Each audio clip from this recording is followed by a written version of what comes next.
and welcome, it's Gail, and today's video is a layout for Bazzill Basics, and I was challenged to do a layout in 5 minutes. I took a little bit longer than 5 minutes and a lot less time than what I would normally take, so I've got a few tips and tricks to share for time saving when you're scrapbooking.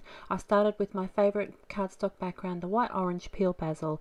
I'm just adding a quick wash of grey watercolour over the background. I've taped it down to a glass mat to prevent my cardstock from warping too much.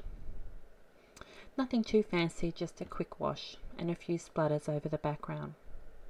I'm going to sand the edges of my photos, and that's going to create the illusion of a white cardstock mat behind my photos, but it's a bit quicker.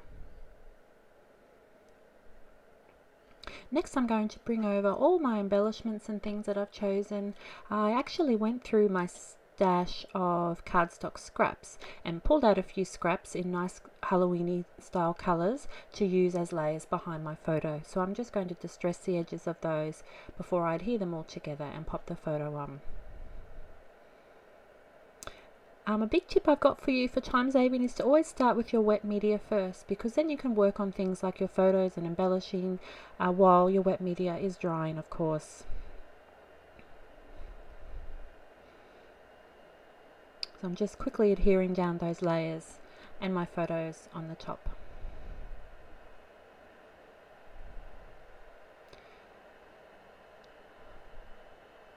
The night before I created this layout, I actually went through my stash and pulled out a few different embellishments and things that I thought might match. They were in the same sort of colour scheme that I was going with.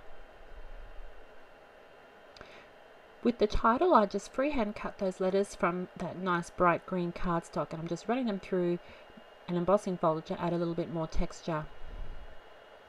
Once your background is completely dry, you can then start to adhere your things onto your background. Another time-saving tip is to use a hot glue gun to adhere things onto your layout, because it dries very quickly, and then you're not waiting for things to dry at all. That happens to be my new cordless hot glue gun from Sticky Thumb, and I love it. Now, I mentioned before that I pulled a few embellishments out the night before I created this layout, and that way when I was actually creating the layout, I didn't have to look through my whole stash for embellishments and things. I sort of had that limited choice in that bowl, and that saved me a lot of time.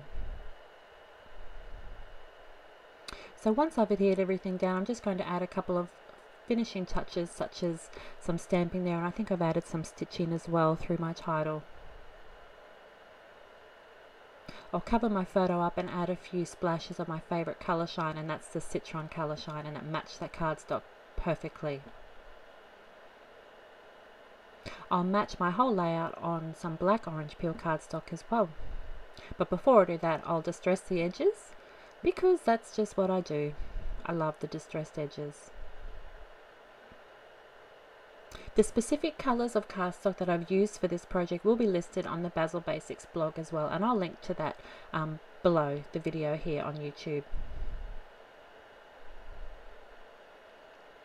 For journaling, I'm just typing my journaling on my typewriter, and I'll cut that down into strips and adhere that on my layout. Of course, to save time, it would be quicker to actually write your journaling just directly onto your layout, but I'm not a huge fan of my writing. I much prefer just to type it out. And it really only took a minute or so just to quickly trim down my journaling into strips and then adhere them onto the layout with some tape runner.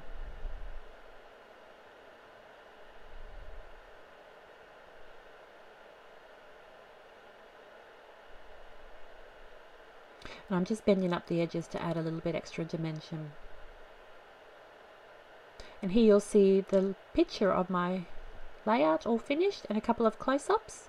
Thank you so much for watching today. I hope you picked up a couple of time-saving tips, and of course, for more information, check out the Bazzill Basics blog and also my blog, which will be linked below.